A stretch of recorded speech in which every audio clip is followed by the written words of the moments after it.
할렐루야. 우리 주님께서 이 찬양 기뻐 받으신 줄로 믿습니다. 할렐루야. 우리 주님의 사랑과 은총이 이 시간 예배한 우리 모두 가운데 함께 하시기를 주님의 이름으로 축원합니다. 우리가 이 세상을 살아가다 보면 우리 마음대로 되지 않는 일들을 만날 때가 있죠. 나름대로 열심히 했는데도 결과가 잘 나오지를 않는 거예요. 내가 할 수 있는 최선을 다했는데도 기대한 결과가 나오지 않는 겁니다. 목표를 향해서 열심히 달려왔는데도 돌아보면 여전히 제자리인 것만 같고, 지금까지 정말 애쓰고 노력한 모든 것들이 다 무의미하게 느껴지는 순간, 그럴 때 우리는 깊은 상실감에 빠지게 되죠. 우리는 본능적으로 예측 가능한 삶을 원하고 통제 가능한 삶을 원합니다. 내 인생이 내가 계획한 대로 순조롭게 흘러가기를 기대한다는 거예요.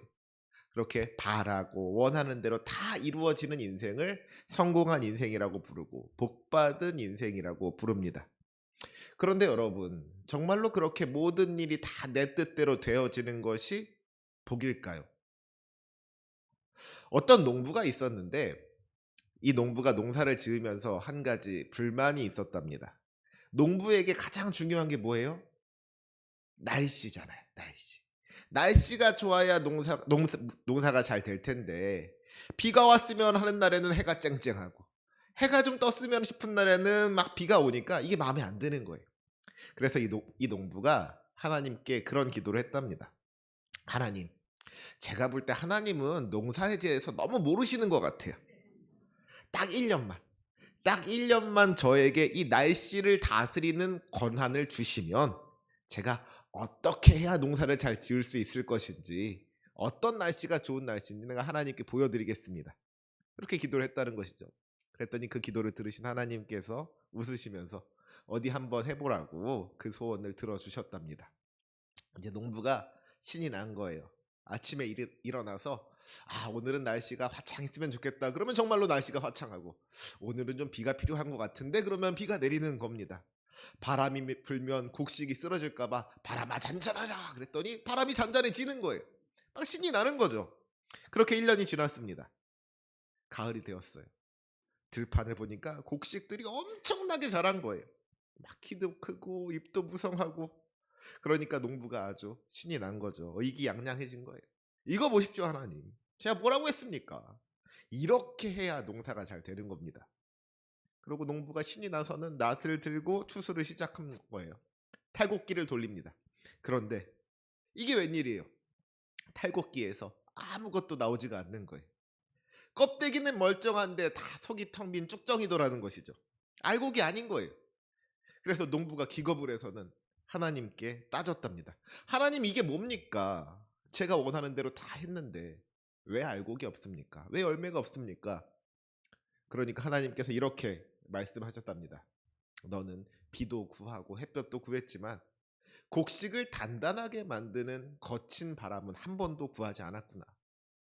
폭풍우가 몰아쳐야 뿌리가 깊이 내리고 찬바람을 맞아야 열매가 여무는데 너는 편안함만을 구했지 생명력을 구하지 않았구나. 사랑하는 성도 여러분, 어쩌면 이것이 우리들의 모습인지도 모르겠습니다. 우리는 우리 인생에 고난이라는 바람이 불지 않기를 원합니다. 감옥같이 답답한 상황이 오지 않기를 기도하죠. 그런데 우리의 삶을 한번 돌아보자고요. 우리가 언제 더 성숙해졌습니까? 언제 우리의 믿음이 더 굳세어졌어요? 편안할 때가 아니라 오히려 우리가 힘들었을 때, 우리에게 시련과 고난이 다가왔을 때 우리가 더 단단해지고 더 믿음이 강하여졌잖아요. 주님께서 때로는 우리를 원치 않는 곳으로, 거친 바람이 부는 곳으로, 꽉 막힌 감옥 같은 곳으로 보내실 때가 있어요. 그것은 주님께서 우리를 미워하시기 때문이 아닌 겁니다. 주님께서 우리를 알곡으로 만드시려고, 주님께서 우리를 단련하시려고, 주님께서 우리 안에 생명력을 불어 넣으시려고 우리에게 시련과 고난을 허락하실 때가 있더라는 것이죠. 우리를 더욱 강하게 하시려고, 우리를 세우시려고 주님께서 우리에게 고난까지도 허락하여 주시더라는 거예요. 오늘 본문에 바울을 보시기 바랍니다. 여러분, 바울이 어떤 사람입니까? 다메섹 도상에서 예수님을 만나고 나서 자기의 모든 기득권들을 다 배설물같이 버리고 오직 복음 하나만을 위해서 미친 듯이 달려온 사람이에요. 온 세상을 다니면서 교회를 세우고 복음을 전했던 사람입니다. 병든 자를 고치고 죽은 자를 살려내며 수많은 영혼들을 구원했던 하나님 나라의 최전방 공격수, 하나님 나라의 1등 공신이었어요. 그런데 그랬던 바울이 지금 어디에 있느냐? 로마의 감옥에 갇혀 있는 거예요. 여러분, 지금까지 바울이 한 일을 생각하면 하나님께서 복을 주셔야 되는 거잖아요. 지금까지 수고하고 헌신한 것들을 생각하면 하나님께서 바울에게 은혜를 베풀어 주시고 큰 복을 주셔야지, 그게 맞는 거잖아요. 그 이름을 높여 주셔야 할 것 아닙니까? 그런데 지금 바울이 차디찬 감옥에 갇혀 있더라는 거예요. 생각해보면 이것이 얼마나 억울한 일입니까? 얼마나 답답한 일이에요. 내가 왜 여기 있어야 하느냐고, 하나님 도대체 나한테 왜 이러시냐고 불평하고 원망해도 조금도 이상하지 않을 것 같습니다. 그런데 여러분, 바울은요, 오늘 본문 12절에서 아주 놀라운 고백을 하고 있습니다. 우리 12절 말씀 함께 읽어볼까요? 시작. 형제들아, 내가 당한 일이 도리어 복음 전파의 진전이 된 줄을 너희가 알기를 원하노라. 아멘. 바울은 자기가 감옥에 갇힌 사건을 내가 당한 일이라고 표현합니다. 당한 일이라는 게 뭐예요? 당한 일. 내가 원해서 된 일이 아니라는 거예요. 바울의 계획에는 없었던 일이라는 겁니다. 생각하지 못했던 일이고 기대하지 않았던 일이라는 거예요. 어쩌다 보니까 이런 일을 당하게 된 거예요. 그런데 바울이 고백하는 게 뭐예요? 이렇게 감옥에 갇히는 일이 바울의 계획에는 없던 일이었지만 내가 당한 일이 도리어 복음 전파의 진전이 되었다는 거예요. 이것이 결과적으로는 좋은 일이 되더라는 겁니다. 여기서 이 진전이라는 단어가 중요합니다. 여기서 진전이라는 단어는 헬라어로 프로코페라는 단어인데요. 이 단어는 원래 군사 용어예요. 군대가 울창한 숲을 헤치고 길을 닦으면서 앞으로 나아가는 것, 장애물을 다 부수고 앞으로 나아가는 것, 길을 개척해 나가는 것, 이런 것들을 의미하는 단어입니다. 그러니까 바울이 감옥에 갇힘으로 말미암아 복음 전파가 멈춘 것이 아니라, 사역이 중단된 것이 아니라 오히려 더 멀리 나아갈 수 있는 기회가 되었다는 거예요. 바울이 갇힘으로 말미암아 복음의 길이 막히게 된 것이 아니라 오히려 막혔던 길이 열리게 되었다는 겁니다. 그렇다면 바울이 당한 일이 어떻게 복음 전파의 진전이 되었느냐? 우리 13절 말씀 보시기 바랍니다. 13절 함께 읽습니다. 시작. 이러므로 나의 매임이 그리스도 안에서 모든 시위대 안과 그 밖에 모든 사람에게 나타났으니. 아멘. 여기서 시위대라는 거는요, 막 물러가라 물러가라 시위하는 사람이 아니고 로마 황제를 경호하는 최정예 부대를 의미하는 겁니다. 그러니까 친위대, 근위대 뭐 이런 거예요. 이 사람들은 일반 병사가 아니었어요. 당시에 엘리트 중에 엘리트들만이 들어갈 수 있는 곳이 이 시위대였습니다. 일단 귀족이 아니고서는 시위대에 들어갈 수가 없었고요. 좋은 혈통, 뛰어난 능력, 거기에 황제를 향한 충성심까지 증명한 사람만이 이 시위대가 될 수가 있었습니다. 이 사람들은 로마의 정치와 권력에도 엄청난 영향력을 가지고 있는 사람들이었어요.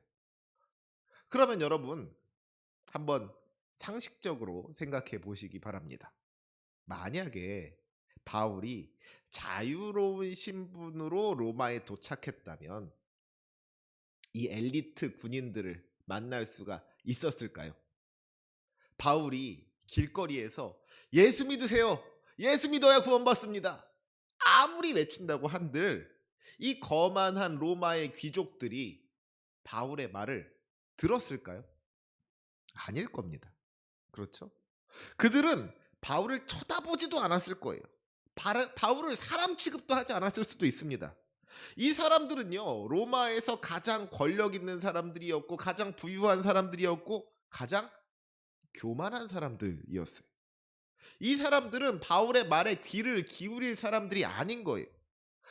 거리에서 전도지 나눠준다고 받아줄 사람이 아닌 거예요. 바울이 아무리 열심히 노력하고 힘을 낸다고 하더라도 이 로마 권력의 핵심부에 복음을 전한다는 것은 거의 불가능한 일이었던 겁니다. 그런데 하나님께서는 인간의 상식을 뛰어넘는 아주 기가 막힌 방법을 사용하십니다. 하나님께서 바울을 죄수로 만드셨어요. 그리고 로마의 법을 이용하십니다. 당시 로마 법에 따르면은요, 중요한 죄수들은 도망가지 못하도록 묶어두는데 간수와 죄수의 손목을 약 45cm 정도 되는 짧은 쇠사슬로 묶어 놓았다 그래요. 그러니까 바울은 24시간 내내 로마 군인들과 한 몸처럼 묶여 있었던 거예요. 한번 그 모습을 상상해 보세요. 얼마나 불편했겠습니까? 하루 종일 군인이랑 그 낯선 군인이랑 묶여 있는 거예요. 사생활은 기대할 수가 없는 것이죠. 밥을 먹을 때도, 잠을 잘 때도, 화장실에 갈 때도 이 군인이 자기를 지켜보고 있는 겁니다. 그러면 밥이 넘어가겠습니까? 잠이 오겠어요? 볼 일이라도 제대로 볼 수가 있을까요? 소화가 안 되는 거예요. 불면증에 걸리는 겁니다. 변비에 걸리는 거예요. 정말이지 보통 사람들 같으면 피가 바짝바짝 마를 것 같아요. 끔찍한 일이죠. 그런데 바울은 이러한 상황을 뒤집어서 생각한 겁니다. 보통 사람들은 바울이 군인에게 묶여 있다고 생각하지 않겠습니까? 그런데 바울은 지금 저 군인이 자기에게 묶여 있다고 생각한 거예요. 바울을 감시하러 온 군인들은 꼼짝없이 바울 옆에 있어야 되는 사람인 겁니다. 바울이 기도하면 그 기도를 들어야 했고요. 바울이 찬양하면 그 찬양을 들어야만 했어요. 바울이 전하는 복음을 듣지 않을 수가 없는 사람이더라는 것이죠. 바울이 일부러 만나려고 해도 만날 수 없는 사람들을 하나님께서 바울에게 보내주신 겁니다. 그들이 도망가지 못하고 꼼짝없이 복음을 듣도록 하나님께서 바울에게 메어주셨다는 거예요. 이제 바울에게 있어서 그 감옥은 더 이상 감옥이 아닌 거예요. 그곳은 바울의 선교지였던 것이죠. 로마의 엘리트들, 그 권력의 중심에 있는 사람들에게 복음을 전할 수 있는 복음의 전진 기지였던 겁니다. 13절 말씀에서 바울은 나의 매임이 그리스도 안에서 모든 시위대 안과 그 밖의 모든 사람에게 나타났다고 이야기합니다. 바울이 매임으로 말미암아 모든 시위대 안에 그리고 그 밖에 많은 사람들에게 복음이 전해질 수가 있었더라 하는 거예요. 그리고 그 결과가 무엇입니까? 빌립보서 4장 22절 말씀을 보면은요, 바울이 편지를 마치면서 아주 충격적인 인사를 전합니다. 모든 성도들이 너희에게 문안하되 특히 가이사의 집 사람들 중 몇이니라. 가이사의 집 사람이라는 게 무슨 말이겠어요? 가이사, 황제에게 속한 사람을 의미하는 거예요. 황제의 가족이나 친척들 혹은 황제의 어떤 고위 관료들을 의미하는 것이죠. 이런 사람들이 주님을 믿게 되었다는 거예요. 이런 사람들 중에, 가이사의 집 사람들 중에 주님을 믿는 사람들이 생겼다는 겁니다. 바울이 쇠사슬에 매임으로써 가이사의 집 안까지 복음이 들어갈 수가 있게 된 거예요. 바울의 쇠사슬이 복음을 묶어놓는 것이 아니라 오히려 복음을 전하여 주는 생명줄이 되었다는 것이죠. 사랑하는 우리 성도 여러분, 매이는 것을 두려워하지 마시기 바랍니다. 갇히는 것을 두려워하지 마시기 바랍니다. 우리 주님은 모든 것이 합력하여 선을 이루게 하시는 주님이라 그랬어요. 우리가 감옥에 갇히고 쇠사슬에 매이더라도 그 모든 시련과 고난을 다 우리 주님께 맡겨드리면 주님께서는 그 시련과 고난까지 사용하셔서 하나님의 놀라운 뜻을 이루어 주실 줄로 믿습니다. 여러분이 갇혀있는 그 자리가, 여러분이 매여있는 그 자리가 복음을 전파하는 선교지가 되고 하나님께서 역사하시는 은혜의 자리가 될 수 있다는 거예요. 또 그렇게 되어야만 한다는 겁니다. 병원에 입원하셨습니까? 그러면 그 병실이 여러분이 파송된 선교지인 거예요. 여러분이 병원에 입원해서 꼼짝 못하고 누워있는 그 시간이 의사에게, 간호사에게, 또 옆에 누워있는 다른 환자들에게 복음을 증거할 수 있는 기회가 된다는 것이죠. 우리의 인생이 감옥과도 같이 느껴질 때 나는 갇힌 것이 아니라 하나님의 뜻을 이루기 위해서 잠시 이곳에 파송된 것입니다. 내가 이곳으로 보내진 것입니다. 주님께서 나를 이곳에 보내셨습니다. 믿음으로 선포할 수 있으시기 바랍니다. 내가 묶여있는 이곳에서 우리 주님을 찬양하고 주님을 자랑하겠습니다. 내가 오고 싶어서 여기에 온 것은 아니지만 내가 이곳에서 주님을 증거하겠습니다. 시련과 고난 앞에서 좌절하고 절망하는 것이 아니라 그 시련과 고난까지도 주님을 위하여 사용할 수 있는 그런 인생이 되시기를 주님의 이름으로 부탁드립니다. 매임을 도리어 진전으로 바꾸어내는 그런 저와 여러분이 되시기를 주님의 이름으로 축원합니다. 이처럼 바울이 시련 앞에서도 무너지지 아니하고 자기의 매임을 오히려 복음 전파의 기회로 삼았던 것은 바울 한 사람의 승리로 끝나지 않았습니다. 우리 14절 말씀 같이 한번 읽어볼까요? 14절 말씀 함께 읽습니다. 시작. 형제 중 다수가 나의 매임으로 말미암아 주 안에서 신뢰함으로 겁없이 하나님의 말씀을 더욱 담대히 전하게 되었느니라. 아멘. 바울이 감옥에서도 하나님을 신뢰하면서 겁없이 하나님의 말씀을 전했단 말이에요. 자기를 감시하는 군인들을 두려워하지 않고 오히려 그들에게 복음을 전하였다는 것이죠. 그리고 이 소식이 믿음의 형제들에게까지 전하여진 거예요.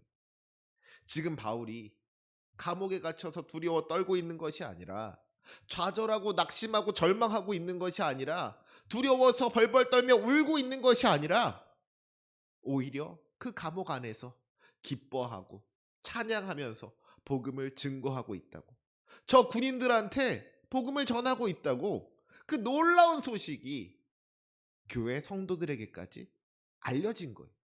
그러니까 그 소식을 들은 성도들이 용기를 내게 된 것이죠. 이들도 바울처럼 주님을 신뢰하면서 겁없이 하나님의 말씀을 전하게 된 겁니다. 이전보다 더욱 담대하게 복음을 증거하게 된 거예요. 바울은 저 감옥에서도 전도하는데, 바울은 저 쇠사슬에 매여서도 전도하는데 지금 우리는 뭐 하고 있는 거냐고. 우리는 지금 밖에서 자유로운 모습으로 뭐 하고 있는 거냐고. 부끄럽지도 않냐고. 거룩한 자극을 받게 된 것이죠. 여러분, 용기와 두려움은요, 전염되는 겁니다.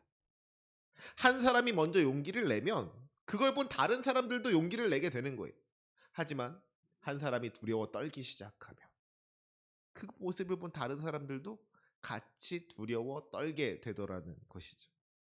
만약에 감옥에 갇힌 바울이 두려워 떨고 좌절하여 낙심하여 절망했다면 그것을 본 성도들도 다 같이 두려워서 떨게 되었을 겁니다. 좌절하고 낙심하고 절망하게 되었을 거예요.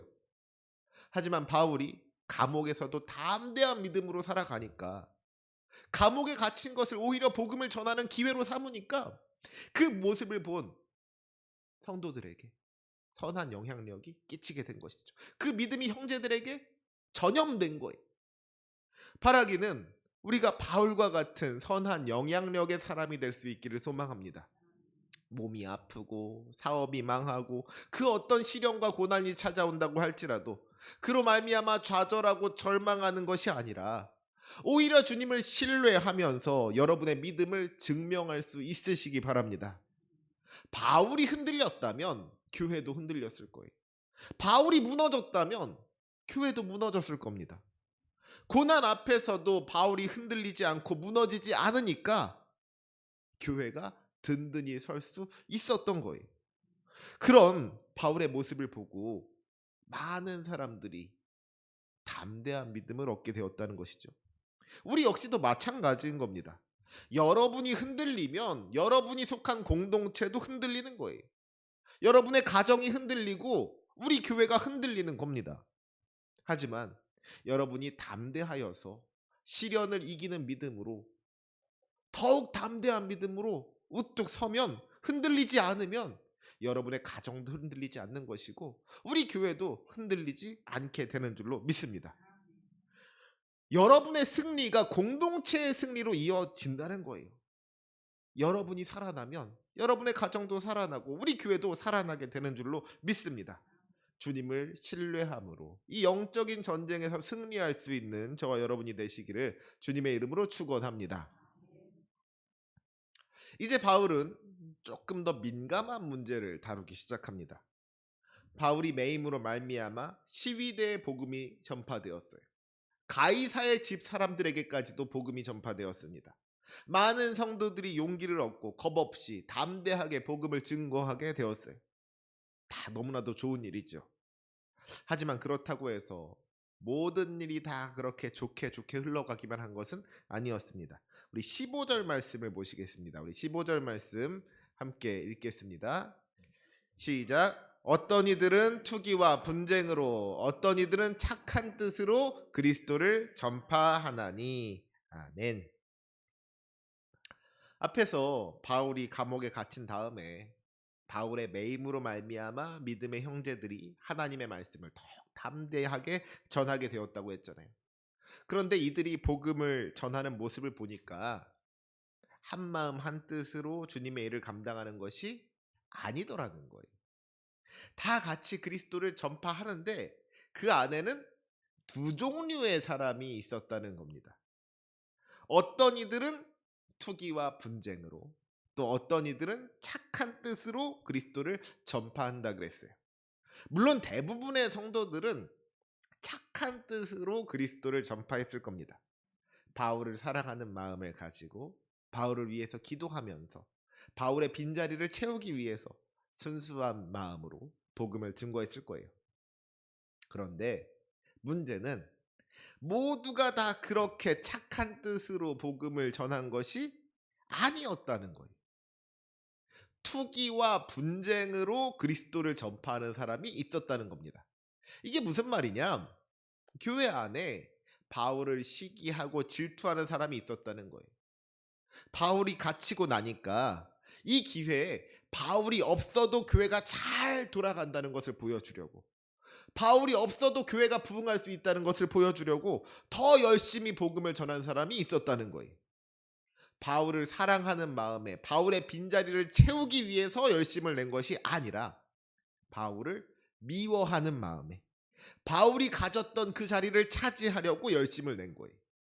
바울을 향한 시기심, 바울을 질투하는 마음이 그 사역의 원동력이 된 겁니다.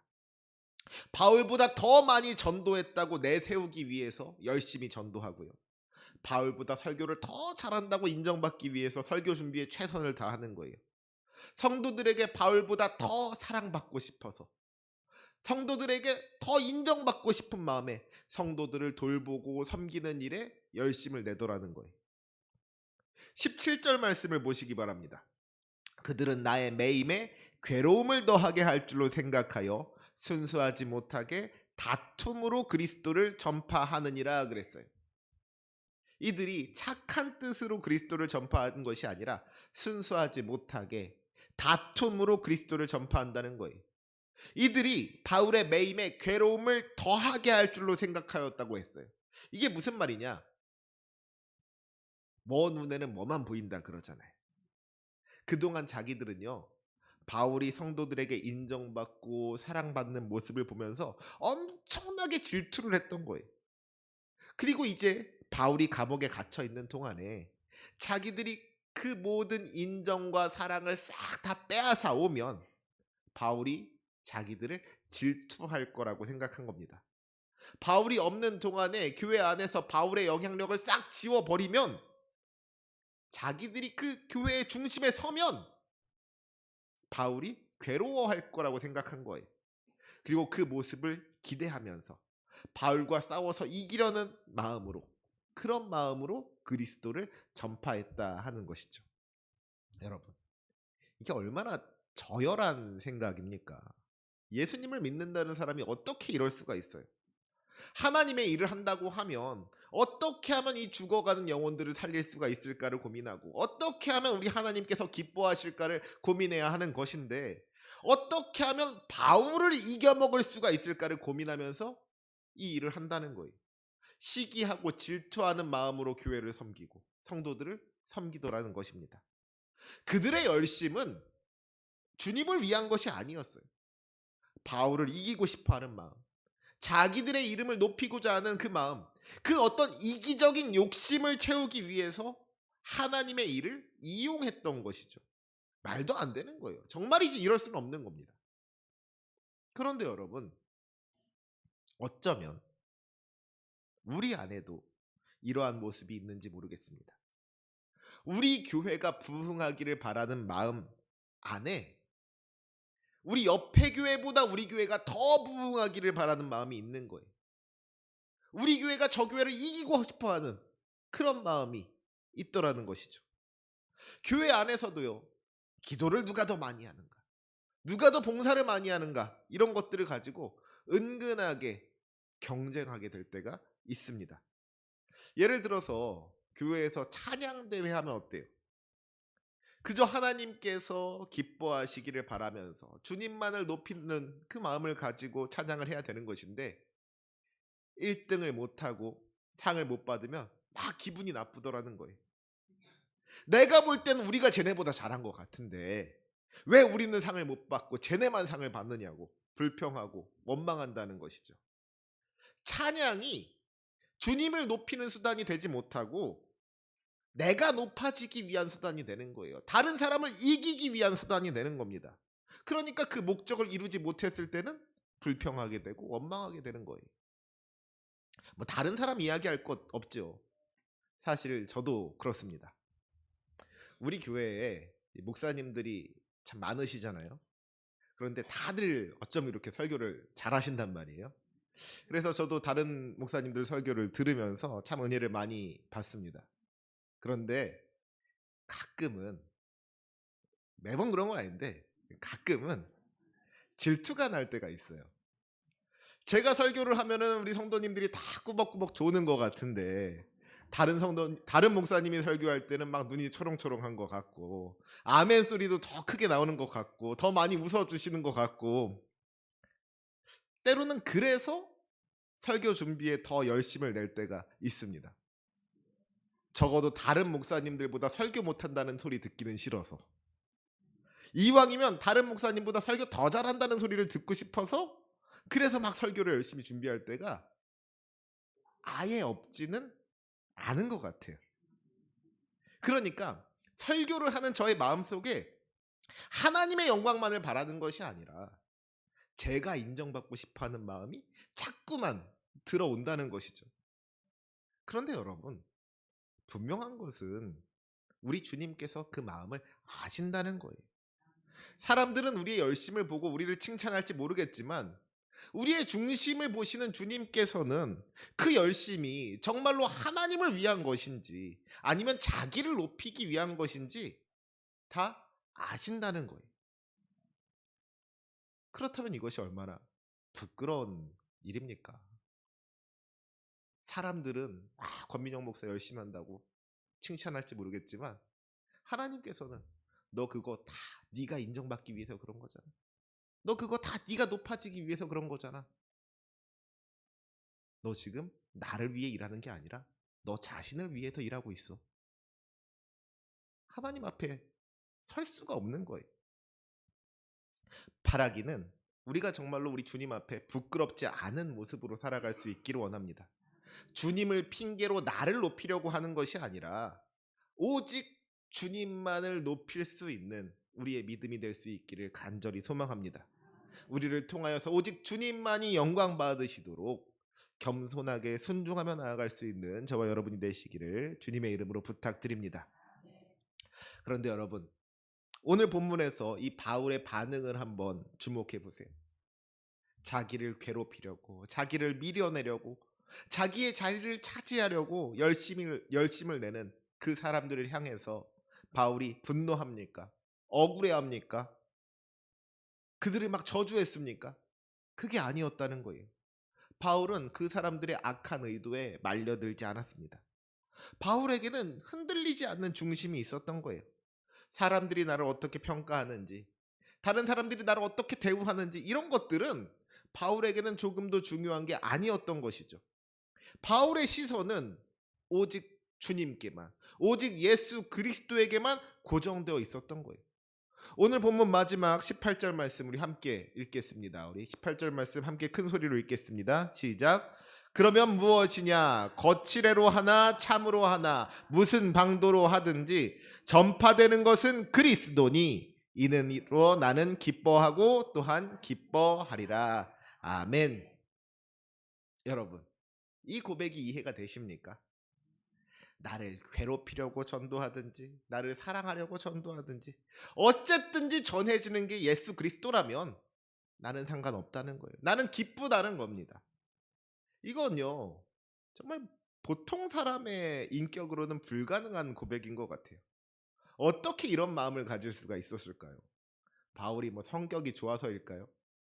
그런 게 아니죠. 이유는 딱 하나입니다.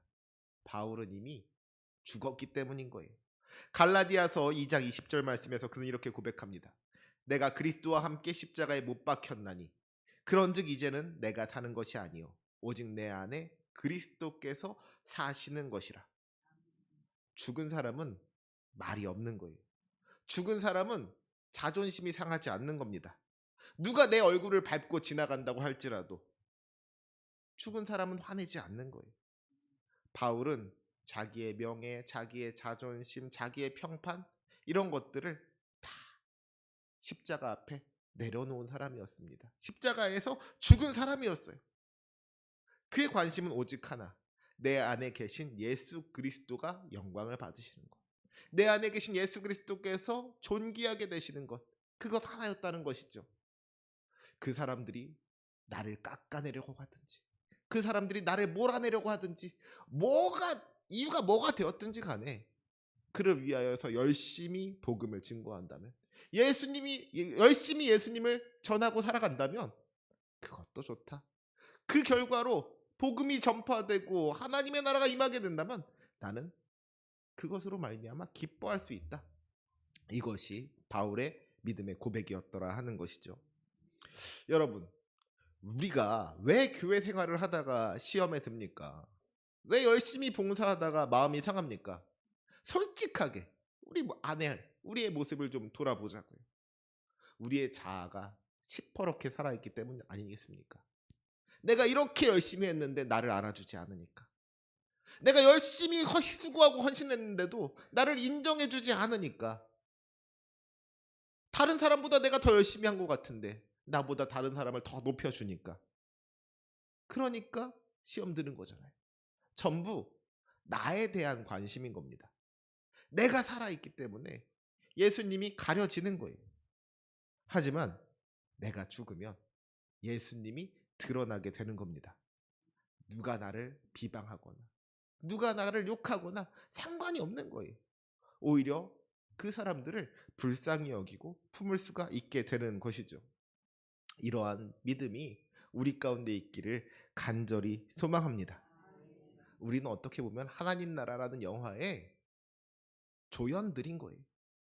꼭 내가 주인공이 되지 않더라도 이를 통하여서 하나님의 나라가 확장될 수 있다면, 하나님께서 영광 받으실 수 있다면 그것으로 기뻐할 수 있는, 그것으로 즐거워할 수 있는 저와 여러분이 되시기를 주님의 이름으로 부탁을 드립니다.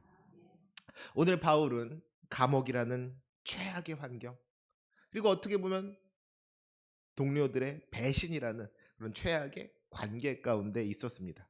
하지만 그것들이 바울에게 있어서는 조금도 문제가 되지 않았어요. 오히려 그런 상황들, 그런 문제들을 통하여서 하나님의 영광을 드러냈습니다. 그의 기쁨은요, 환경이 좋아서 생긴 기쁨이 아니에요. 다른 사람들이 인정해주고 칭찬해서 줘서 생긴 그런 기쁨이 아니었습니다. 그 무엇보다도, 환경보다도, 다른 사람들과의 관계보다도 오직 주님만을 바라보는 눈이 열렸기 때문에 주님께서 주시는 그 기쁨을 누릴 수가 있더라는 것이죠. 사랑하는 성도 여러분, 지금 여러분을 묶고 있는 쇠사슬이 있습니까? 경제적인 어려움, 질병의 문제, 관계의 문제, 여러 가지 쇠사슬이 여러분을 묶어놓고 있는다고 생각이 될 때에 그 사슬을 끊어달라고만 기도하지 않으셨으면 좋겠어요. 물론 우리 주님께서는 그 모든 문제들을 해결하실 능력이 있으시는 분입니다. 여러분을 묶고 있는 그 사슬을 끊어주실 수 있는 분이에요. 하지만 더 중요한 기도는 이것입니다. 주님, 이 사슬 때문에 주님을 더 깊이 만나게 하여 주시옵소서. 나의 이 매임이 도리어 가족 구원의 통로가 되고 직장 복음화의 통로가 되게 하여 주시옵소서. 우리의 매임까지도 사용하여 주시는 주님, 우리의 매임을 도리어 진전이 되게 하시는 주님 앞에 나아갈 수 있는 저와 여러분이 되기를 간절히 소망합니다. 그리고 여러분을 힘들게 하는 사람들, 여러분의 어떤 경쟁자들, 여러분을 억울하게 괴롭히는 사람들 때문에 괴로워하지 마시기 바랍니다. 그 사람들에게 반응하지 말고 그 상황 가운데 역사하시는 우리 주님을 바라볼 수 있기를 소망합니다. 내 자존심 다 내려놓고 주님의 영광을 선택할 때에 그 안에 기쁨이 회복될 수 있는 거예요. 그러면 무엇이냐? 내가 그 사람들이 나를 어떻게 이야기하든지 말든지, 그 사람들이 나를 무시하든지 말든지, 하나님께서 나를 알아주시는데 우리 주님의 복음이 전파될 수만 있다면 나는 그것으로 말미암아 기뻐할 수 있다. 이 담대한 믿음 가지고 사람을 넘어설 수 있는 저희들이 되기를 소망합니다. 지금 여러분이 처한 상황이 아무리 어둡고 캄캄한 터널같이 느껴질지라도 포기하지 않으셨으면 좋겠어요. 터널은 막힌 동굴이 아닌 것이죠. 끝이 있는 통로인 거예요. 하나님께서는 지금도 일하고 계신 줄로 믿습니다. 저는 우리 교회 모든 성도님들께서 상처 입은 치유자가 되시기를 소망합니다. 내가 아파봤기 때문에 다른 사람을 위로할 수 있고, 내가 실패해봤기 때문에 실패한 사람의 손을 잡아줄 수가 있는 거예요. 내가 매어봤기 때문에 지금 매어 있는 사람들을 돌볼 수가 있는 것이죠. 여러분의 고난은 결코 낭비되지 않습니다.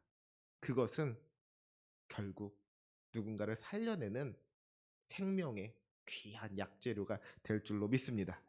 오늘 이 시간 우리를 얽어매고 있는 모든 부정적인 생각들, 원망들, 패배의식들을 우리 구주 예수 그리스도의 이름으로 끊어버리시기를 원합니다. 그리고 바울처럼 선포할 수 있었으면 좋겠습니다. 나의 이 매임이 도리어 복음의 진전이 될 것이다. 나는 기뻐하고 또한 기뻐하리라. 한 주간 동안도 이 믿음의 고백으로 승리할 수 있는 저와 여러분이 되시기를 주님의 이름으로 축원합니다. 아멘. 기도하시겠습니다. 거룩하시고 전능하신 하나님 아버지, 때로 주님을 믿는 우리들에게도 시련과 고난이 찾아올 때가 있습니다. 사람들의 관계에 있어서도 문제가 생길 때가 있습니다. 하지만 주님, 그 상황 가운데에서 좌절하고 절망하지 않게 하여 주시옵소서. 나를 매게 하는 그것이 오히려 하나님의 뜻을 이루기 위한 도구가 될 수 있음을 기억하면서 주님, 나의 매임이 복음의 진전을 위하여 쓰여지기를 위하여 기도하면서 살아갈 수 있는 우리의 믿음이 되게 하여 주시옵고, 항상 겸손한 마음으로 주님을 섬길 수 있는 주님의 자녀들 되게 하여 주시옵소서. 주님을 위하여 열심을 내는 것이 나의 높아짐을 위한 것이 되지 않기를 원합니다. 사람들에게 인정받으려고, 사람들에게 높임 받으려고 열심을 내지 않게 하여 주시옵고, 모든 영광 하나님께 돌릴 수 있는 우리의 믿음이 되게 하여 주시옵소서. 혹시라도 누군가 우리를 시기하고 질투한다고 할지라도 그로 말미암아 상처받지 않게 하여 주시옵고, 자존심 다 내려놓고 오직 주님께만 영광 돌리는 삶으로 살아가게 하여 주시옵소서. 주님께서는 아십니다. 주님께서는 다 알고 계신 줄로 믿사오니 마침내 주님 앞에 설 때 주님께서 칭찬받기를 원하며 주님께서 주실 상급을 기대하며 주어진 삶을 믿음으로 살아낼 수 있는 우리의 믿음이 되게 하여 주시옵소서. 감사하며 예수님의 이름으로 기도합니다. 아멘.